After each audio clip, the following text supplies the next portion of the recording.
The Betrayal and Uprising. Commander Elena Vasquez stood at the viewing port of the diplomatic vessel Harmony, watching as they approached the massive structure known as the Nexus, headquarters of the Galactic Council. The space station resembled a glittering crown of light against the backdrop of stars, its crystalline spires and connecting bridges creating a structure unlike anything humans had built. After 15 years of humanity being a provisional member of the Council, today was supposed to mark their ascension to full membership status. Vasquez's dark eyes reflected the station's lights as she adjusted her formal uniform. At 42, she had spent half her career serving as military liaison to the Council. She bore the scars of 3 wars she'd fought on the Council's behalf, wars that had earned humanity its place at the table after their relatively recent discovery of faster-than-light travel. "Nervous, Commander?" asked Dr. Sanjay Mehta, chief xenobiologist and a key member of the diplomatic team. His slight frame and gentle demeanor belied the brilliant mind that had helped decode the biological differences between humans and the 17 other species that made up the Council. "Just cautious," Vasquez replied. 15 years of jumping through hoops, fighting their wars, sharing our technology. It all comes down to today's vote. Ambassador Marcus Reynolds approached, his gray hair neatly combed, confidence in his stride. As Earth's chief diplomat, he had spent years carefully navigating the complex politics of the Council. The preliminary discussions went well, Reynolds said. 13 species have indicated they'll vote for our full membership. We only needed 10. "And the other 4? Vasquez asked. Reynolds sighed. "The Zithari remain opposed, unsurprisingly. They've never forgiven us for outperforming their warriors in the Proxima campaign. The Vordak abstain, as always, and the Maluri and Quantai remain non-committal." The ship docked smoothly at the Nexus. Through the viewport, Vasquez could see the representatives of various species moving through the docking bay. The tall, willowy Elenar with their bioluminescent skin. The heavyset, 4-armed Grath.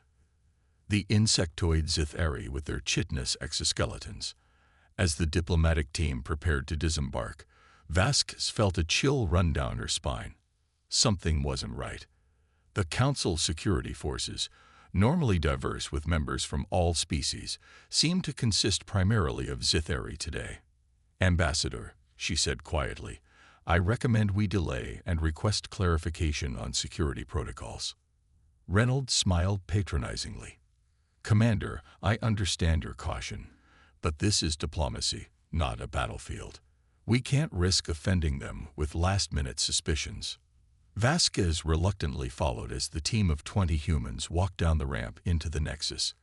They were greeted by Talari, a blue-skinned Elenar who served as the Council's chief facilitator. "Ambassador Reynolds," Talari's melodic voice echoed. "The Council awaits in the Grand Chamber. However, there's been a slight change in protocol. We'll need to confiscate your communication devices. A mere formality. The vote involves some classified technologies you'll be granted access to." Vasquez stepped forward. "That violates the diplomatic agreement signed." "It's fine, Commander," Reynolds interrupted. "We'll comply with Council procedures."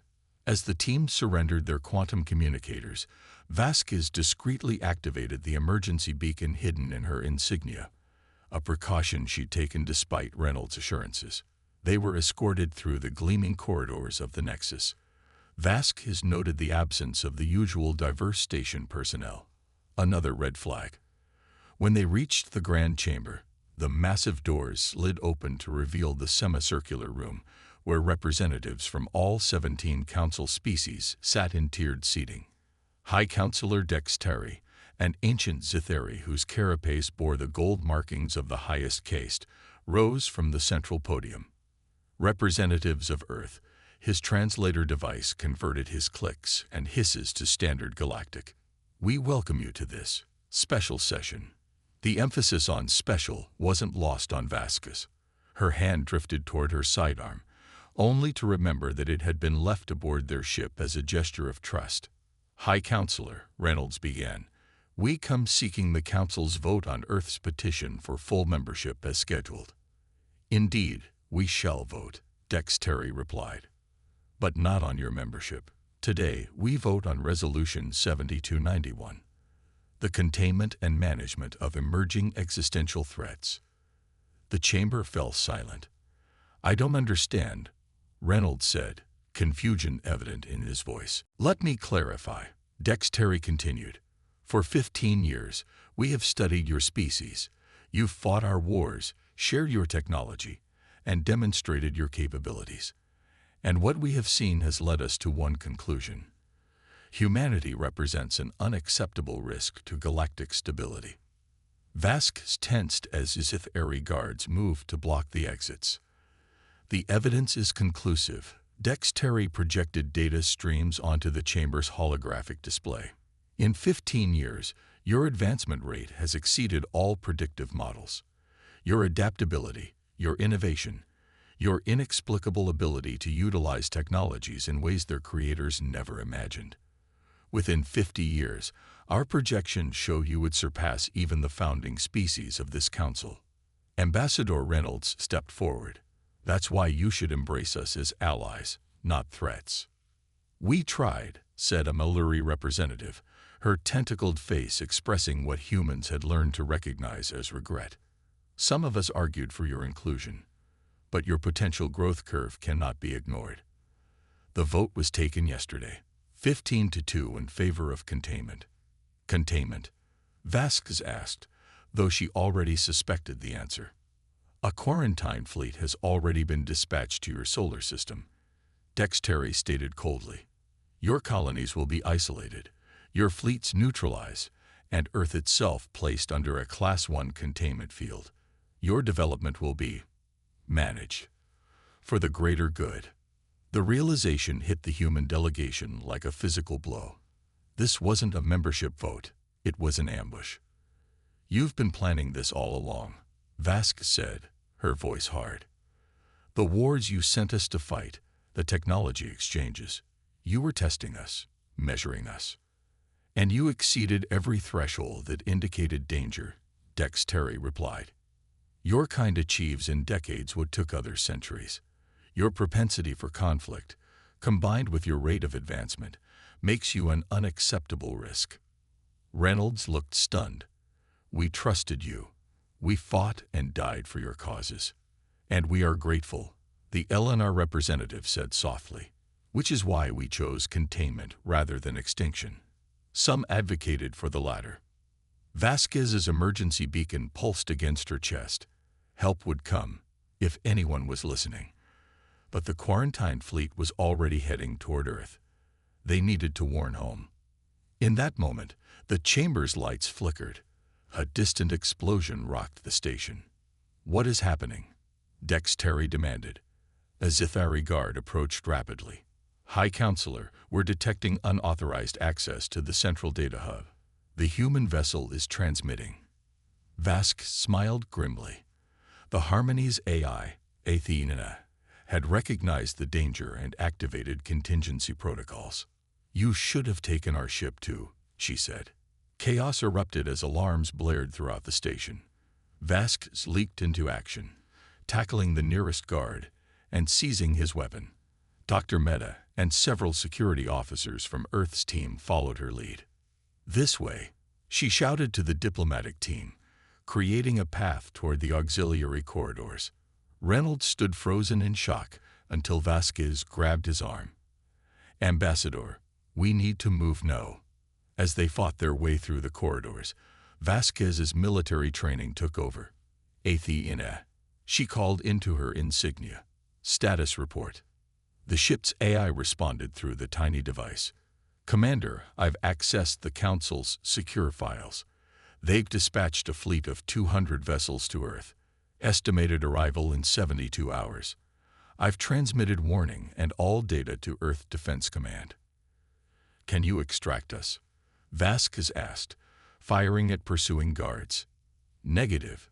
Station defenses are locking onto the Harmony. I've initiated data transfer protocols and will attempt to delay the quarantine fleet's departure. Behind them, Ambassador Reynolds took a shot to the shoulder. Vasquez pulled him behind cover. Get to the emergency shuttles in Sector 7. She ordered the remaining team members. Split into 3 groups. Increase our chances. As they separated, Vasquez helped the wounded Reynolds toward the shuttle bay. I was blind, he whispered, so certain they respected us. They don't respect us, Vasquez replied grimly. They fear us. And maybe they're right too. When they reached the shuttle bay, only 7 of their original 20 remained. They commandeered a small vessel, with Vasquez at the controls. As they broke away from the Nexus, they witnessed the Harmony engaging the station's defenses, buying them time to escape. Athene, initiate Protocol Omega, Vasquez commanded through her insignia. The Harmony's engines glowed bright blue, then white, then a blinding flash as the ship's reactor went critical. The explosion damaged a significant portion of the Nexus and created a debris field that would cover their escape. As the shuttle accelerated to FTL, Reynolds stared at the fading light of the explosion. What now, Commander? Vasquez's eyes hardened. Now we go home, and we prepare for war. Across the vast distance of space, Earth received the warning. In the headquarters of Earth Defense Command, Admiral Jackson Chen reviewed the data with growing fury. Beside him, the holographic representation of humanity's colonies appeared, with incoming council vessels marked as red triangles. How long do we have? Asked General Diana Foster, commander of the ground forces. 72 hours until their fleet reaches Earth, Chen replied. Our colonies will be hit simultaneously. Conventional defense is impossible, said Strategic Director Omar Al-Farouk. We can't protect all our worlds with the forces we have. Chen's eyes narrowed as he studied the tactical display. Then we don't play defense. We strike at their heart. The Nexus? Foster looked incredulous. With what? Our fleet is outgunned and outnumbered. A thin smile crossed Chen's face. Not all of our fleet, not the ships in the Erebus program. The room fell silent. The Erebus program was classified above top secret, a contingency that many had considered paranoid. You think the Council missed those in their intelligence gathering? Al-Farouk asked. We built them in the dark reaches beyond Pluto, Chen said. No quantum signals, no FTL communications until activation. Old-fashioned radio and supply ships bringing components one by one. For 5 years, we've been assembling a fleet that doesn't officially exist. He brought up a new display showing a flotilla of ships unlike any in Earth's known fleet. Darker, sleeker, with lines that seemed to absorb light rather than reflect it. Anti-eclipse weapons, Foster asked quietly. Chen nodded, ready for deployment. For years, some in Earth's leadership had warned that humanity's position was too precarious, their trust in the Council too complete. The Erebus program was their insurance policy, a fleet and arsenal developed in secret, using principles that even their Council allies didn't know humans had discovered. Activate the Erebus fleet, Chen ordered, and begin the evacuation of civilian populations to the deep shelters. If we're going to fight back, we hit them where it hurts. The Council took a vote without us present. I say we return the favor and hold our own vote on their survival. As the orders went out, humanity began to mobilize. They had trusted and been betrayed. Now they would show the Council why that was the biggest mistake in galactic history. Across Earth and its colonies, the secret was revealed. Humanity had never placed all its trust in the Council. They had prepared for this very scenario, the day their allies turned against them. Ships hidden in the shadows, weapons developed in secret, strategies planned for the unthinkable. In 72 hours, the Council would learn why humans were truly dangerous, not just for their advancement rate or adaptability, but for one trait the Council's analysis had failed to fully grasp.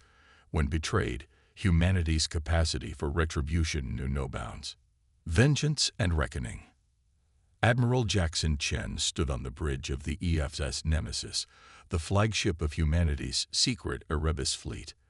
The vessel was unlike any publicly known human warship. its hull composed of light-absorbing metamaterials, its silhouette virtually invisible against the backdrop of space. Around the Nemesis, 47 other ships of varying sizes maintained formation, hidden in the shadow of Saturn's rings. Chen was a compact man of 53, with sharp features and calculating eyes that had seen 3 decades of military service. The scars on his left cheek were a reminder of the Proxima campaign, where he'd fought alongside alien allies who had now voted for humanity's containment. "Status report," he commanded. Commander Olivia Santos, his executive officer, responded promptly. "All Erebus vessels report ready, Admiral. Eclipse weapons are armed and operational. Stealth systems functioning at optimal capacity." Chen nodded, studying the tactical display. The Council Quarantine Fleet, nearly 200 vessels, was 12 hours from Earth. Simultaneously, smaller Council task forces were approaching humanity's colonial worlds. "And our survivors from the Nexus?" he asked. "Commander Vasquez's shuttle will rendezvous with us in 30 minutes, Santos replied.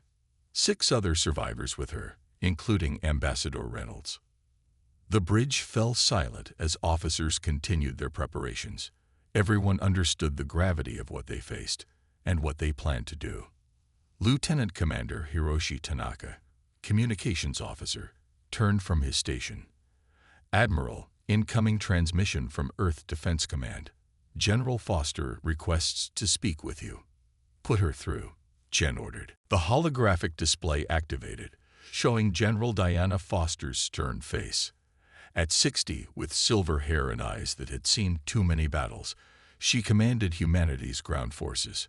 "Jackson, civilian evacuations are at 70%, she reported. "The deep shelters will be sealed in 6 hours. The Council doesn't know about them. Our people will survive underground if necessary." "They won't need to stay hidden for long," Chen replied. "We strike in 10 hours. Foster's expression tightened. "The Security Council has reviewed your battle plan. It's approved, with one addition." She paused. "They've authorized Protocol Prometheus." Several officers on the bridge exchanged glances. Protocol Prometheus was the most extreme contingency plan, one they had hoped never to implement. "Understood," Chen said quietly, "though I hope it won't be necessary." "As do we all," Foster replied. "But if we fail to decapitate the Council leadership, we'll need to ensure humanity's survival by any means necessary." Her image flickered. "Good hunting, Jackson. Make them regret their betrayal." As the transmission ended, Commander Santos approached. "Admiral, Commander Vasquez's shuttle has arrived ahead of schedule." Minutes later, Elena Vasquez entered the bridge.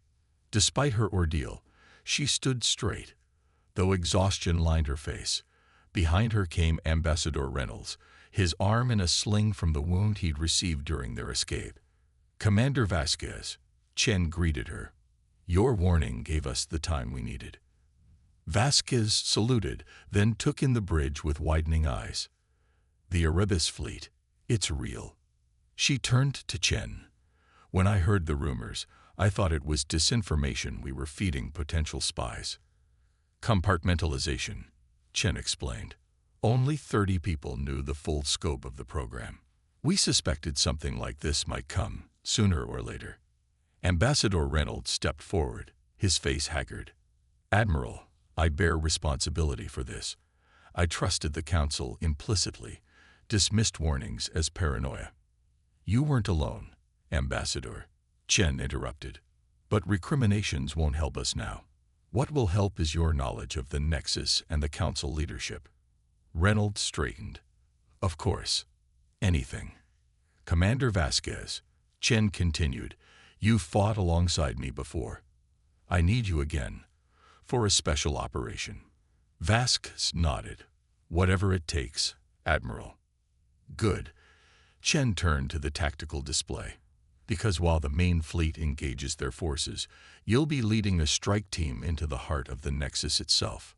The plan unfolded over the next hours. The Erebus fleet would use its stealth technology to bypass the incoming quarantine fleet entirely, leaving Earth seemingly defenseless. By the time the Council realized the deception, Chen's forces would already be attacking the Nexus, the central hub of the Galactic Council's power. Meanwhile, Vasquez would leave a small team to infiltrate the station, access its central systems, and capture or eliminate the High Counselors who had ordered humanity's containment. As the final preparations were made, Dr. Carrie Novak, chief scientist of the Erebus program, presented Vasquez's team with their equipment. Quantum displacement harnesses, she explained, showing them the sleek backpack-like devices.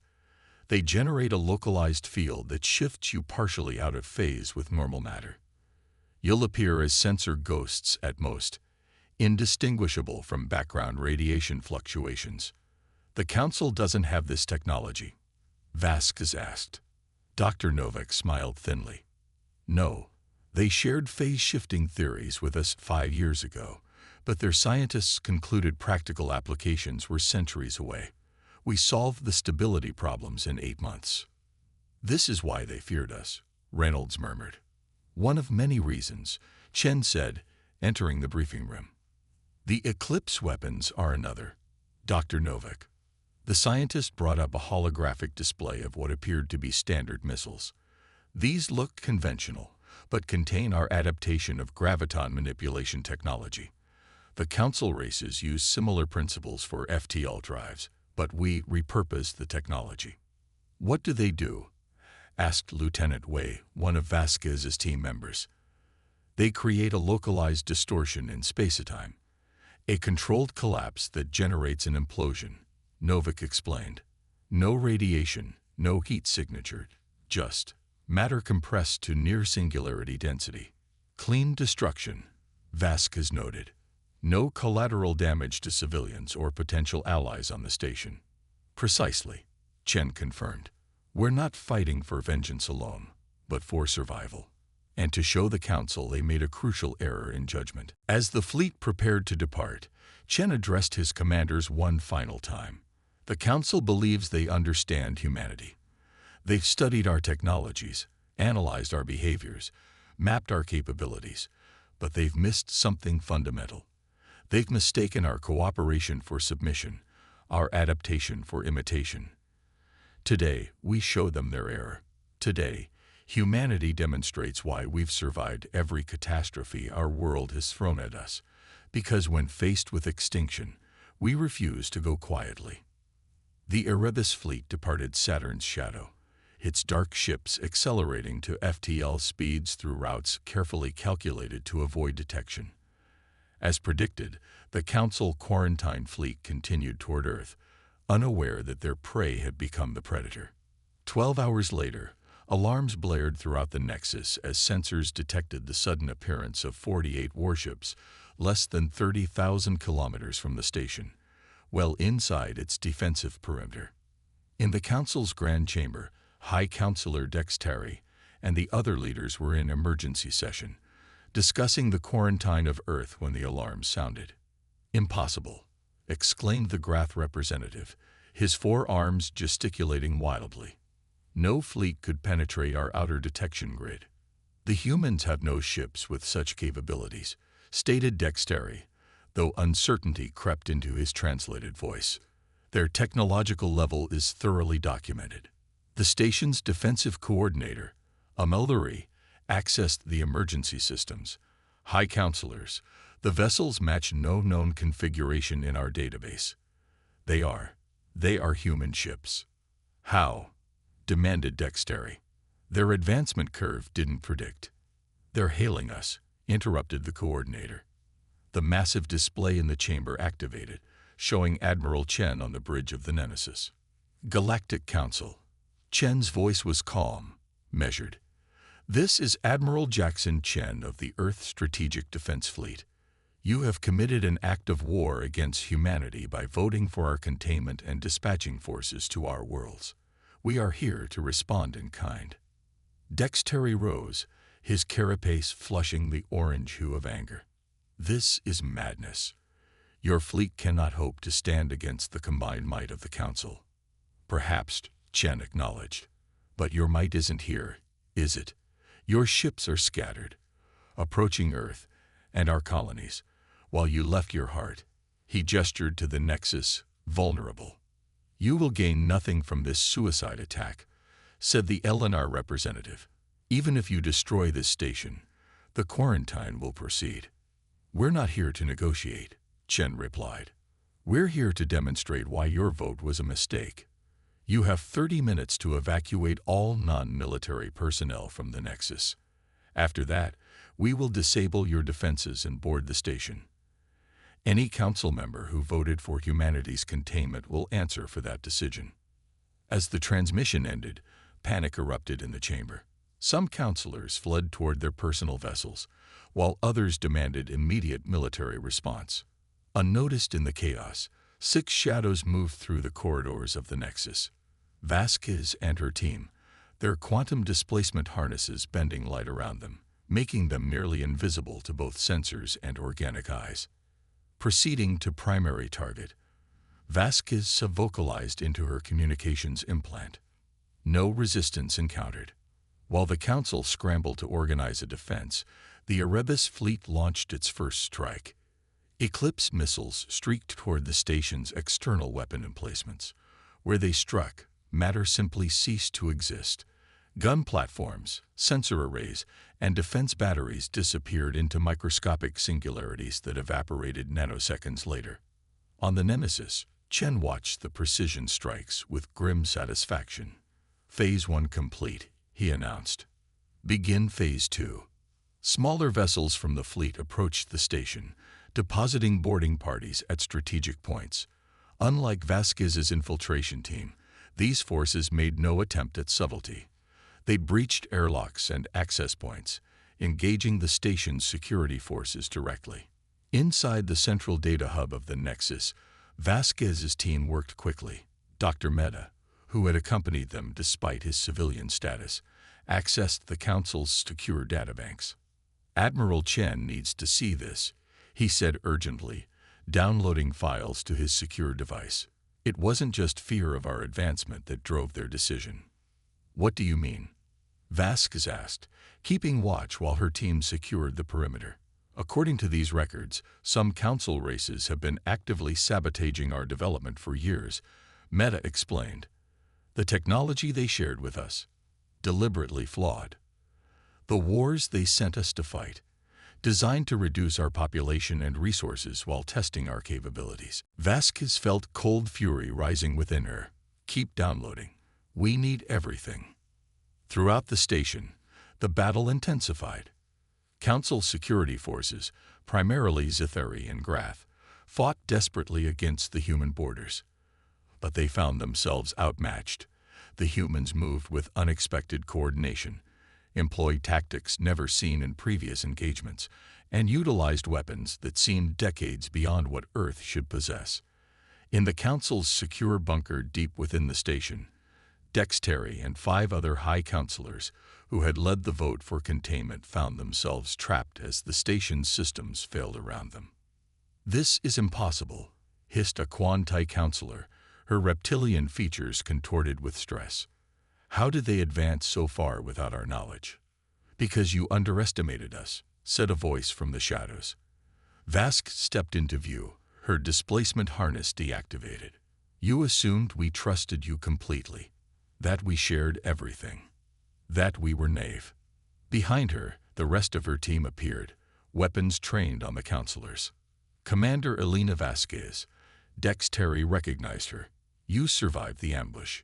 Impressive, but futile. Even if you kill us, the quarantine fleet will still reach Earth. No, Vasquez replied calmly. They won't.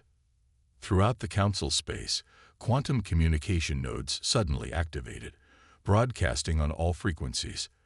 The data Mehta had recovered, evidence of the council's duplicity, their plans for humanity's containment, and most damning, their sabotage and manipulation over 15 years, spread to every world, every ship, every colony of all species. Simultaneously, in the space near Earth, the Council Quarantine Fleet received new orders, seemingly from the High Council itself, to stand down and return to their bases. The falsified authentication codes, created from the data Vasquez's team had stolen, were perfect. By the time the deception was discovered, it would be too late. On the Nemesis, Chen received Vasquez's signal. "The High Counselors are secured," he announced to his bridge crew. "Begin final phase." Throughout the Nexus, human forces began withdrawing to their ships. They had never intended to hold the station, only to demonstrate that they could take it at will. In the secure bunker, Vasquez faced the captured counselors. "You will be transported to Earth to stand trial for crimes against humanity," she informed them. "But first, you'll transmit a galaxy-wide rescinding of the containment order." "And if we refuse?" Dexterity challenged. "Then Protocol Prometheus will be initiated," Vasquez replied coldly. "We've placed devices at key points throughout Council space, devices that make our Eclipse weapons look like children's toys. Refuse, and we will demonstrate why intelligent species should never corner an opponent with nothing left to lose." It was a bluff. Mostly, Protocol Prometheus existed, but Chen and Earth's leadership had no intention of unleashing such devastation. They wanted survival, not genocide. But the Council didn't know that. One by one, the counselors capitulated, transmitting the orders to abort the quarantine with their highest authentication codes. As the human fleet prepared to depart with their captives, Chen addressed the remaining Council representatives, who had gathered in the damaged Grand Chamber. "Today was a demonstration," he stated firmly. "We could have destroyed this station completely. We didn't. We could have killed your leadership. We didn't. Instead, we showed you precisely what you feared, that humanity is more advanced, more resourceful, and more dangerous than you calculated. But we also showed you what you failed to understand. We value life, even the lives of those who betrayed us." He surveyed the chamber slowly.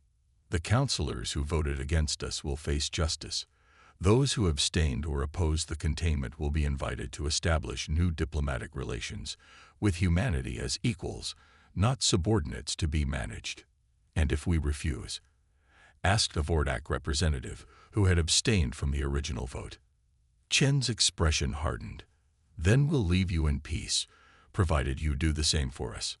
But know this, the fleet you saw today is only a fraction of what we can bring to bear if threatened again. We didn't develop these technologies overnight.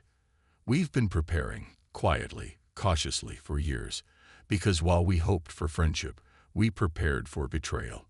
As the Earth fleet departed, taking with them the disgraced counselors, a new reality settled across the galaxy. Humanity had proven itself not merely adaptable or innovative, but prescient, capable of anticipating betrayal and preparing accordingly. 3 months later, Commander Vasquez stood beside Admiral Chen on the observation deck of the new Earth Embassy, built in orbit around their home planet. Below them, Earth gleamed blue and green, while above, ships from 7 Council races, those who had opposed the containment or quickly sought reconciliation, moved through established traffic patterns. "The trial begins tomorrow," Vasquez noted, referring to the proceedings against the captured counselors. Chen nodded. "And the new cooperative treaty will be signed the day after. 7 races joining with humanity as equals. No more council hierarchy."